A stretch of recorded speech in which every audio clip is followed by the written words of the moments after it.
예. 제68차 최고위원회의를 시작합니다. 예, 문재인 대표의 시작 발언이 있겠습니다.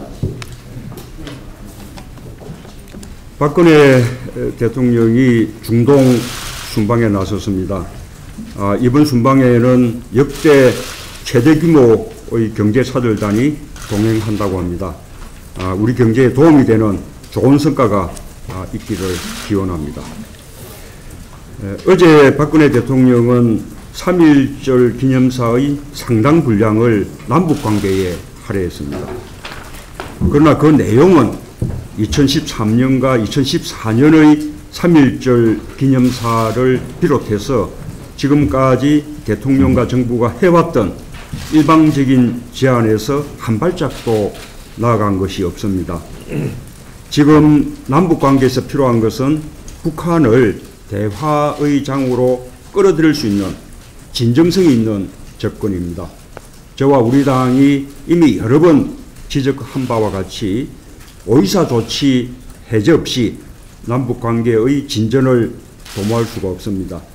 7.4 공동성명, 남북기본합의서, 6.15 공동선언, 14 정상선언 등 남북 간의 지난 합의를 존중하고 실천하는 것이 기본입니다. 금강산 관광의 재개와 대북전단 살포의 규제에서도 더 성의 있는 노력이 필요합니다. 지금 우리에게 남북관계의 발전은 평화와 안보를 위해서만 필요한 것이 아닙니다. 한계 잃은 우리 경제에 새로운 활로를 열어주기 위해서도 남북경제협력이 절실합니다. 개성공단을 활성화하는 것은 물론이고 원래의 합의대로 2단계, 3단계로 확대해 나가야 합니다. 북한의 SOC 건설과 광물 자원 개발에도 우리 기업이 진출할 수 있어야 비로소 통일 대박을 말할 수 있을 것입니다. 대통령이 대규모 경제사절단을 이끌고 멀리 중동에 가서 우리 경제의 활로를 찾으려 하듯이 같은 노력을 남북 경협을 위해서도 해주시기 바랍니다. 오늘 새학기가 시작되는 날입니다. 새로 입학한 아이들의 설레는 마음이 느껴집니다. 그런데 경상남도의 아이들은 새학기가 되자마자 밥그릇을 뺏기게 될 형편입니다. 홍준표 지사와 경남도의회는 무상급식에 소요되는 도지원금 257억 원을 전액 삭감했습니다. 눈치를 보던 18개 시군의 무상급식 지원금 386억 원도 중단됐습니다. 그리고 무상급식의 책임을 전액 도교육청에 떠넘겼습니다. 하지만 교육청 예산으로 무상급식을 감당할 수 있는 것은 3월 한 달뿐이라고 합니다. 경남도의 전행으로 4월부터 전국에서 유일하게 경남도에서만 무상급식이 중단되게 되었습니다.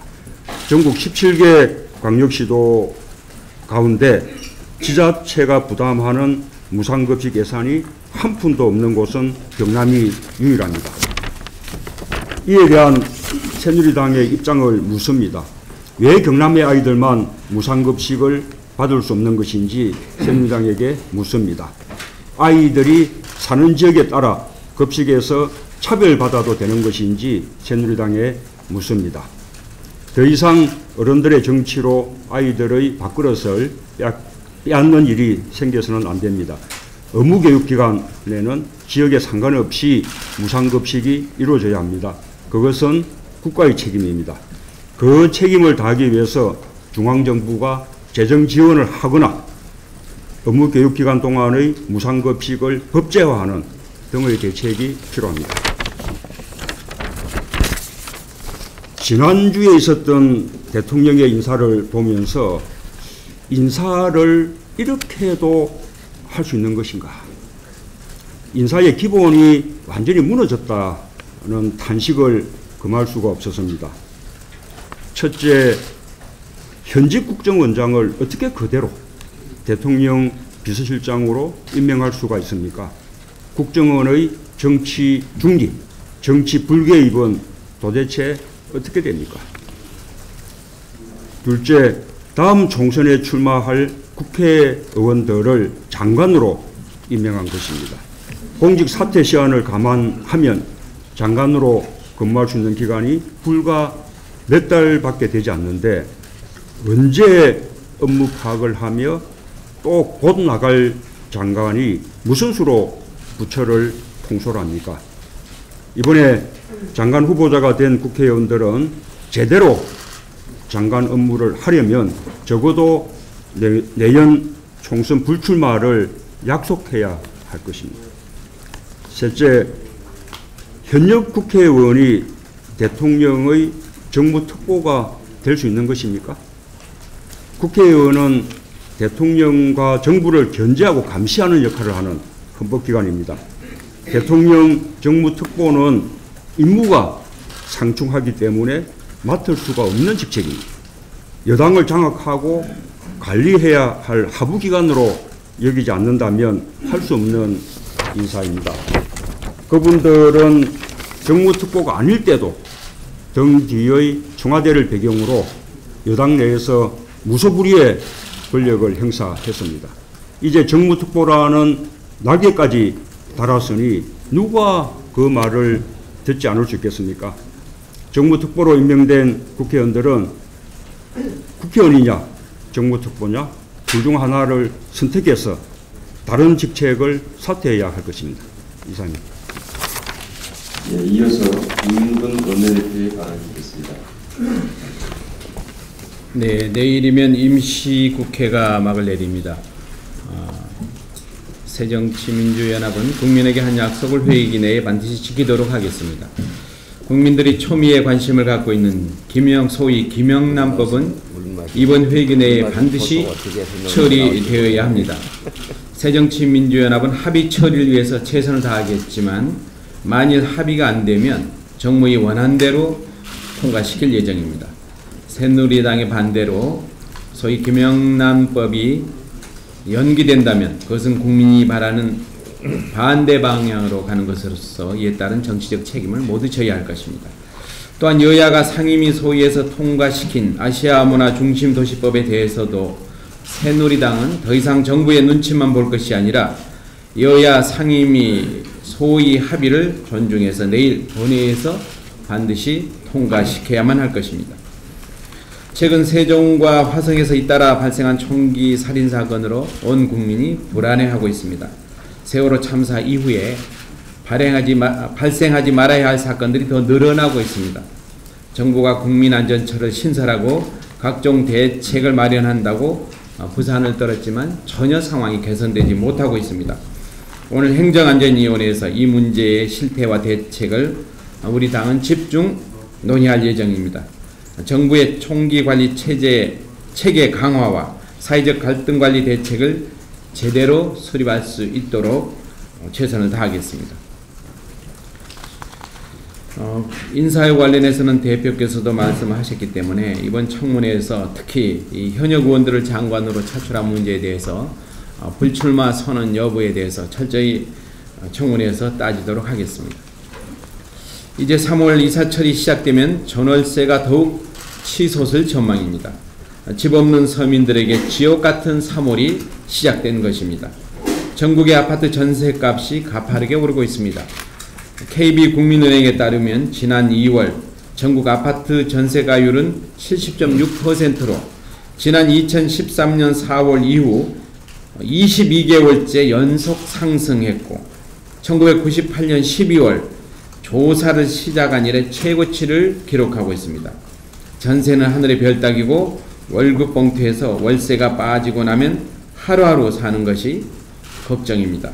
이 정부의 잘못된 경제정책, 서민들의 삶을 도외시한 부동산 정책이 전월세 시장은 물론이고 소비시장마저 꽁꽁 얼어붙은 겨울을 만들고 있습니다.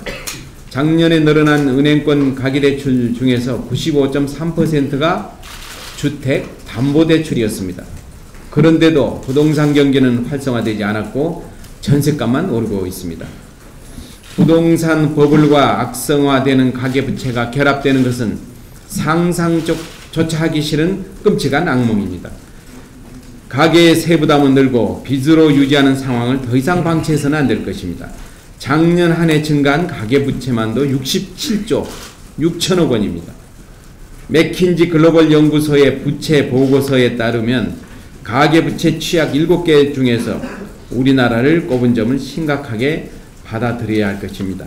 그런데도 한심한 것은 금융위원회의 인식입니다. 금융위원회는 가계부채 평가 및 대응 방안이라는 보도자료에서 가계부채에 문제가 없고 관리가 가능한 수준이다. 가계부채가 경제성장에 따라서 증가하는 것은 자연스러운 현상이라고 했습니다. 금융시장의 건전성을 감독하는 주무부처인 금융위원회가 맞는지 묻지 않을 수가 없습니다. 결론적으로 부동산 버블과 가계부채 결합이라는 악몽을 예방하기 위해서도 가계소득 중심의 경제성장 정책으로 하루빨리 전환해야 할 것입니다. 새정치민주당이 제안하고 있는 서민주거안정사법, 즉 주거복지기본법 제정과 주택임대차보호법, 임대주택법, 소득세법 개정에 정부 여당도 적극 협력해 주시길 바랍니다. 이상입니다. 네, 다음은 정청래 최고위원의 발언을 듣겠습니다.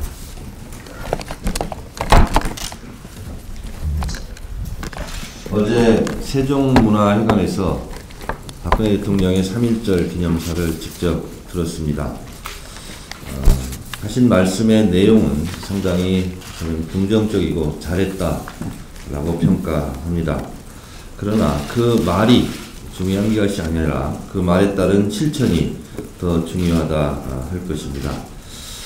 집권 2년간 보여준 박근혜 대통령의 각종 공약 파기, 거짓말, 국민과의 약속을 지키지 않는 그런 상태가 계속된다면 3.1절 기념사에서 내놓았던 말의 성찬은 그야말로 말의 성찬에 불과할 것입니다. 박근혜 대통령은 위안부 할머니들과 관련해서 많은 위로의 말도 했고 일본에게 전향적인 조치를 촉구했습니다. 그러나 정작 우리 정부는 지난해 위안부 할머니들과 관련한 인권센터 건립이나 추모관 사업 등에 대한 예산을 지원하겠다고 약속해놓고 지난해 전혀 반영하지 않았습니다. 지금 경기도 광주 나눔의 집을 비롯한 위안부 할머니들을 위한 그런 예산에 적극 나서야 할 것입니다. 박근혜 대통령은 광복 70주년을 맞아 민족 화합과 동질성 회복을 하자면서 문화, 스포츠, 교류를 말했습니다. 그리고 남북철도 연결을 말했습니다. 이 모든 사업이 남쪽만의 반쪽으로 그치지 않으려면 결국은 북한과의 관계를 개선해야 할 것입니다. 5.24 조치를 해제하지 않고서는 실현 불가능한 빌공짜 공약들이 될 가능성이 많습니다. 이미 북에서는 현정은 회장을 통해서 박광자 씨 피살 사건에 대해서 유감을 표명한 바 있는데 이것을 서면으로 해야 된다라고 얘기하면서 5.24 조치를 계속 유지하고 있습니다. 5.24 조치에 대한 전향적인 해제를 검토해야만 지금 국가의 정책으로 갑자기 피눈물을 흘리고 있는 남북경협 기업가들, 피눈물을 흘리고 있는 금강산 관광 사업자들의 눈물을 닦아줄 수 있을 것입니다. 세종시 총기 난사 사건에 이어서 경기도 화성에서 또다시 총기 난사 사건이 벌어졌습니다. 최근 3년간 총기 사고가 무려 36건이나 됩니다. 이에 대한 대책이 시급하다 할 것입니다. 현재 전국 총기 현황을 보면 권총, 소총, 엽총 등을 포함해 모두 16만 3천여 개에 이릅니다. 경찰 1인당 담당해야 할 총기관리 숫자는 530개라고 합니다. 2014년도 기준으로 총기 허가가 취소된 것이 1만 4천여 개에 이르는데 이 중 도난, 분실, 포기로 인한 것이 1만 2천 개에 이릅니다. 문제는 허가가 취소되었는데 미수거된 것들입니다. 허가가 취소되었지만 미수거된 경우가 4,200여 건, 이고 이 중 90%에 이르는 3,800여 건이 도난 분실 포기에 해당되는 상황입니다. 행방불명된 총기들입니다. 이거에 대한 수거가 시급하다 할 것입니다. 총기 관리에 대한 보다 궁극적이고 그리고 종합적인 대책이 필요합니다.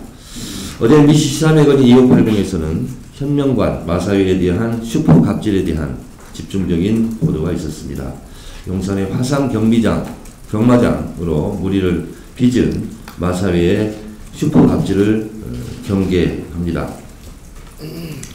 지난해 마사회는 국산 경주마와 수입 경주마의 분류를 없애고 동시에 시합하도록 하는 경마 혁신안을 내놓았습니다.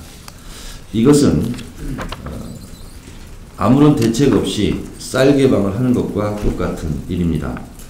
경마 혁신안에 반대하는 마주와 생산자들에게 마사회는 슈퍼갑질을 계속하고 있는데 지난해 마사회장 주최 간담회에서 편하게 말해라, 민원을 들어주겠다라고 해서 한 말 생산 농가가 말 시장 개방은 쌀 시장 개방 같아서 국내 농가 다 도산한다, 말 수입 절대 안 된다 하고 반대 의견을 피력하자 마사회는 곧바로 마사회 방침에 반대하는 농가에게 생산농가 등록 취소를 통보했습니다.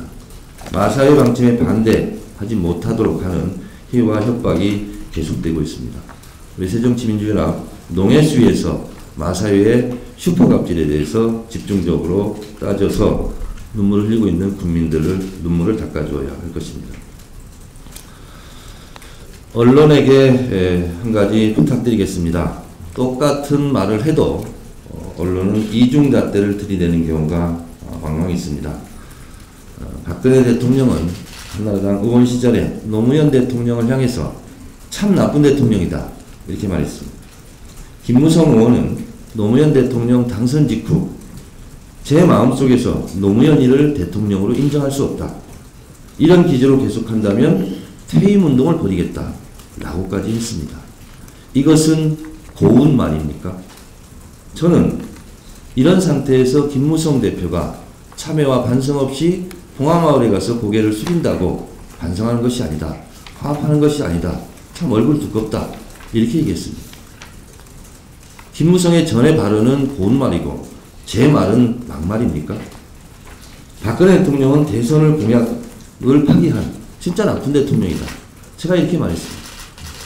노무현 대통령을 향해서 나쁜 대통령이라고 말한 박근혜 의원의 발언은 고운 말이고 제 말은 막말입니까?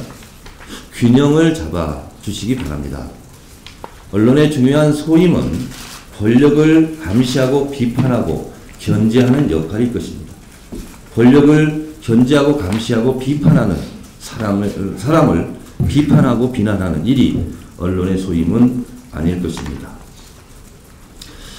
대표께서도 말씀하셨다시피 국정원장을 곧바로 비서실장으로 임명했습니다. 대단히 유례 없는 참 나쁜 인사였습니다. 박정희 시대를 연상케 합니다. 박정희 시대에 이우락 비서실장을 기억하시는지요? 그는 비서실장으로 청와대 비서실장으로 있다가 주일대사로 갔다가 다시 국정원의 전신인 중정부장으로 갔습니다. 그것을 따라 배웠는지 박근혜 정권에서는 주일대사를 했던 이병기 주일대사를 국정원장으로 앉히더니 곧바로 또 비서실장으로 옮겨갔습니다. 박정희 정권의 이후락을 연상케 합니다. 인사든 정책이든 미래로 가야지 과거로 가면 안 되겠습니다. 이상입니다. 예, 다음은 전병헌 최고위원의 발언 듣겠습니다.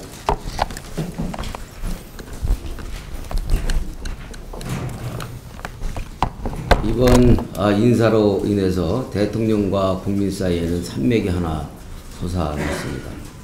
이번에 발표된 청와대 비서실장 인사는 제가 금요일 아침 회고회 때 발언했던 대로 불어터질 대로 불어터져서 국민이 못 먹는 국수를 내놓은 꼴의 인사였습니다. 참으로 유감스럽고 불안을 넘어서 불만을 넘어서 안타까운 생각마저 듭니다. 그런데 더 문제인 것은 불어터진 못 먹는 국수와 함께 나온 반찬들 역시 신선하다기보다는 재사용한 꼴과 다름없다는 것입니다. 이병호 국정원장 후보자는 현직을 떠난 지 20년이나 된 묵은 인사입니다. 2013년 국정원 개혁안을 공개적으로 반대했고 용산 참사를 공권력 확립 계기로 삼자는 그를 기고하기도 한 인물입니다. 또 친박 실세들의 정무특보단 임명도 제사용 반창골입니다. 대통령을 보좌하는 자리에 대통령을 견제해야 할 국회의원이 들어가는 것이 과연 상권 분립의 원칙에 어떤 의미가 있는 것인지 답을 해야 할 것입니다. 이제 국민들과 대통령 사이에는 예전의 MB 산성보다도 더 높은 근해 산맥이 우뚝 솟아버렸습니다. 대통령은 스스로 쌓은 인해장막, 근해장막을 걷어내고 나오지 않는 한 이미 시작된 레임덕은 가속도가 붙을 수밖에 없을 것이다 라는 점을 명심해야 할 것입니다. 이번 3.1절은 광복 70년, 분단 70년, 한일 국교 정상화 50주년에 의미 있는 3.1절이었습니다. 그런데 참으로 실망스럽게도 대통령의 담화는 공허한 구호와 허황된 약속만 반복된 담화였습니다. 의미 없는 반복만 3년째 하고 있습니다. 그러다 보니까 대일 관계 문제에 있어서나 또 남북 관계에 있어서나 그 담화의 약효가 불과 하루도 가지 못하게 되어버렸습니다. 일본 역사 문제에 대한 웬디 셔먼 미국 국무부 차관의 양비론적 시각이 바로 그것입니다. 참으로 우리 정부의 외교적 무능을 탓하지 않을 수가 없습니다. 아울러서 웬디 셔먼 미 국무부 차관의 양비론적 안일한 역사 인식에 대해서 유감을 넘어 개탄을 보내지 않을 수가 없습니다. 또한 오늘 아침에 발사된 북한의 단거리 미사일 역시 어제 박근혜 대통령의 대북 관계에 대한 담화에 대한 답변이 아닌가라는 측면에서도 참으로 유감스럽고 안타깝습니다. 북한의 단거리 미사일 발사에 대해서도 유감입니다만 이와 같이 우리 대통령의 의미 있는 3.1절 담화가 단 하루도 약발을 지키지 못하고 있는 것에 대해서 개탄스럽고 한심스러운 생각입니다. 우리 외교당국과 남북 정책 당국자들은 깊이 돌아볼 일이라고 생각합니다. 잇따른 총기 사고로 더 이상 우리나라도 총기 안전지대가 아니라는 국민적 불안감이 높아지고 있습니다. 이제 현실을 전혀 반영치 못한 총기 사고 대응 매뉴얼도 이참에 확실하게 손을 볼 때가 됐습니다. 이번 사고로 순직한 경찰의 사례는 더더욱이 안타까움을 더하고 있고 안전 매뉴얼에 대한 근본적인 완전 개조가 필요한 때다라는 것을 말해주고 있습니다. 안전특위 차원에서도 안전특위위원장으로서 면밀한 대책을 마련할 것입니다. 마지막으로 정책의장 시절에 보편적 복지를 담론한 당사자로서 보편적 복지의 가장 핵심적인 요지 중에 하나는 국민의 가처분 소득을 늘림으로 해서 경제의 선순환을 이루자는 것입니다. 오늘 한 일간지가 분석을 통해서 무상급식과 무상보육이 국민의 가처분 소득을 늘려서 국민의 생활에 실질적인 도움을 되었다라는 그런 특집 기사가 나왔습니다. 이 기사를 주목할 필요가 있습니다. 그럼에도 불구하고 경남지사는 이와 거꾸로 가고 있는 것입니다. 한마디로 의무 교육 기간 중에 의무 수업을 받는 그 사이에 있는 급식 시간에 대해서도 당연히 국가가 책임져야 되기 때문에 무상 의무 급식은 국가가 책임져야 될 문제입니다. 그런데 경남지사가 아이들 먹는 문제 그리고 국민의 기본적이고 의무적이고 기초적인 그런 예산을 전액 삭감하면서 이 문제를 불러일으키고 있는 것이야말로 참으로 유치하고 치사하고 야비한 대권병의 발로가 아닌가 반성해야 된다고 생각합니다. 이 문제에 대한 국민적인 지탄과 우려, 후폭풍 경남지사가 온전하게 책임지게 될 것이다 라는 말씀을 드립니다. 이상입니다. 예, 이어서 오영식 최고위원의 발언을 듣겠습니다. 예. 저도 인사와 관련해서 꼭 한 말씀 드리지 않을 수 없습니다. 일전에 있었던 대통령 비서실장 인사를 보면서 저 개인적으로는 정말로 참담함을 느꼈습니다. 최악의 회전문 인사라고 생각합니다. 엄정한 정책 중립을 전제로 국가의 안전을 위해서 일해야 될 최고 정보기관의 수장을 임명한 지 8개월 만에 곧바로 대통령 비서실장으로 임명하는 건 유례가 없는 인사 행태입니다. 국민을 상대로 공작정치를 하겠다는 뜻인지 도대체 박근혜 정부의 인사에는 원칙도 기준도 관례도 더 중요하게는 국민의 민의가 전혀 배제된 독선적이고 일방적이고 측근 위주의 잘못된 인사로 일관하고 있습니다.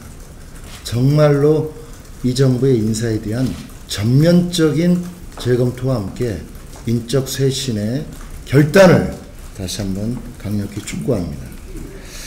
어제는 96주년 3.1절이었습니다. 조국의 독립을 위해서 온몸을 바치신 순국 선열들의 희생과 애국지사 그리고 독립유공자분들께 다시 한번 경의와 감사를 보냅니다.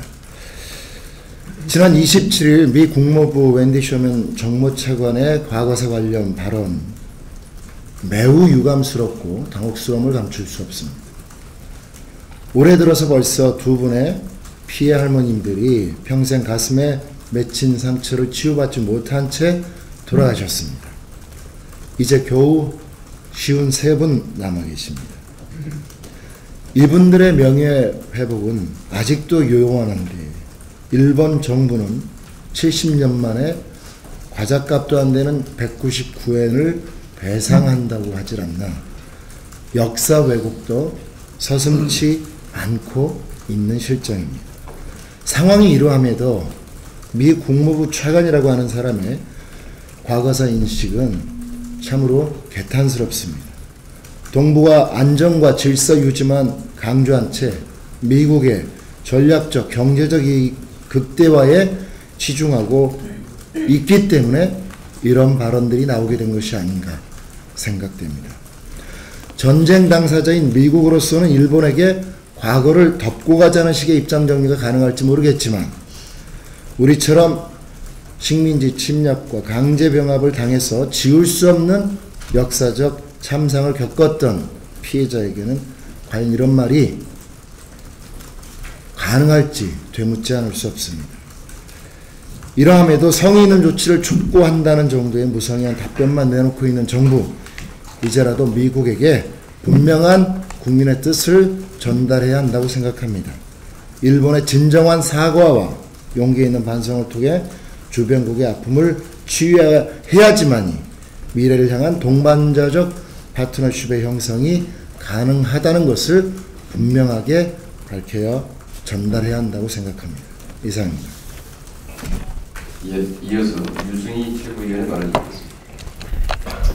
예, 최근 이병기 비서실장 인선과 친박 의원 3인방의 대통령 정무특보 인선은 박근혜 대통령의 지지율 하락에도 불구하고 권위주의적 통치 스타일을 바꾸지 않겠다는 입장 천명으로 판단됩니다.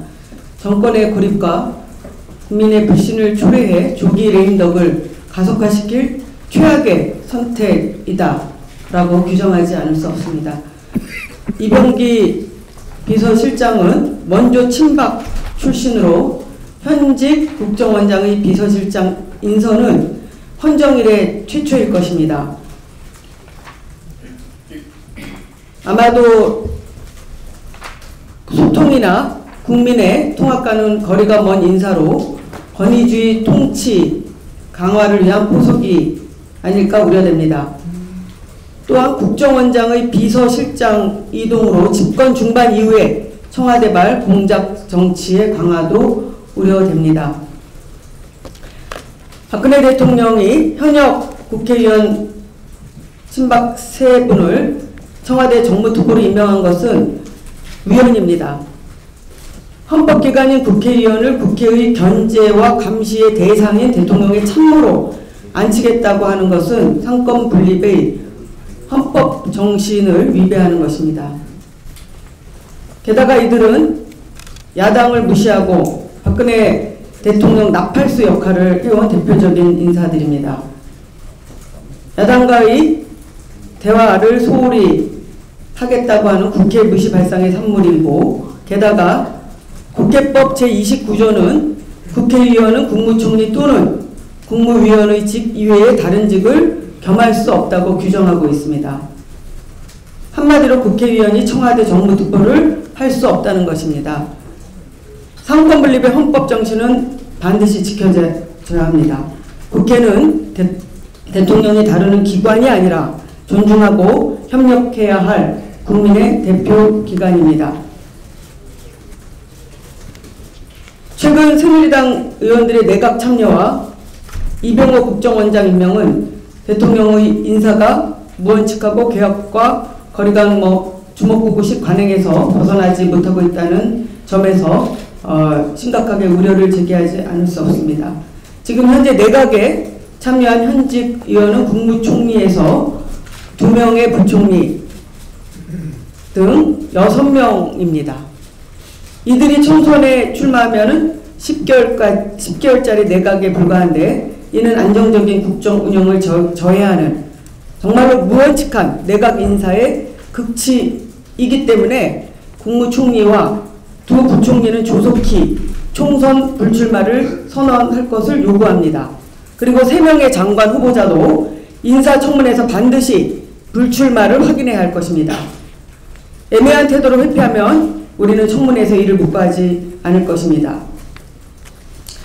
이병호 국정원장은 국정원 개혁과제를 외면한 반개혁적이고 부적절한 인사입니다.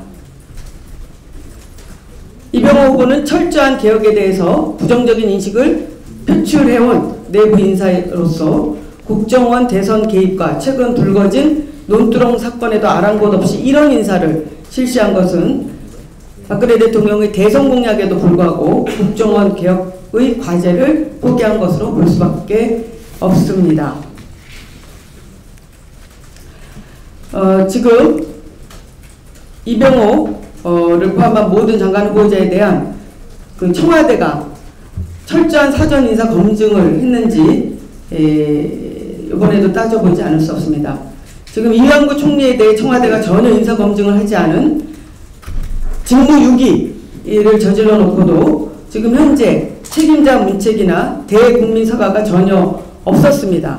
이번에도 부실 검증이 드러나면 대통령과 청와대의 책임을 엄중히 물을 것입니다. 아울러서 내각에 참여하는 현직 국회의원의 국회 의결권을 제한하는 입법을 적극 추진해야 합니다. 지난 이완구 인준 표결 때도 현직 의원 출신 장관 3명이 국회 의결권을 행사했습니다. 앞으로도 여야가 의견이 엇갈리는 사안에 대해서 내각에 참여하고 있는 현직 의원들이 국회 의결권 행사에 동원될 가능성이 있습니다. 이는 상권 분립의 원칙에 엄연히 위배됩니다. 나아가서 국회 결의에 따라 국정을 수행해야 하는 국무위원으로서 현실적인 이해관계, 제척 의무에도 저촉될 가능성이 있습니다. 더 이상 현직 장관을 동원해서 국회 의결권을 훼손하는 일이 없어야 될 것입니다. 이상입니다.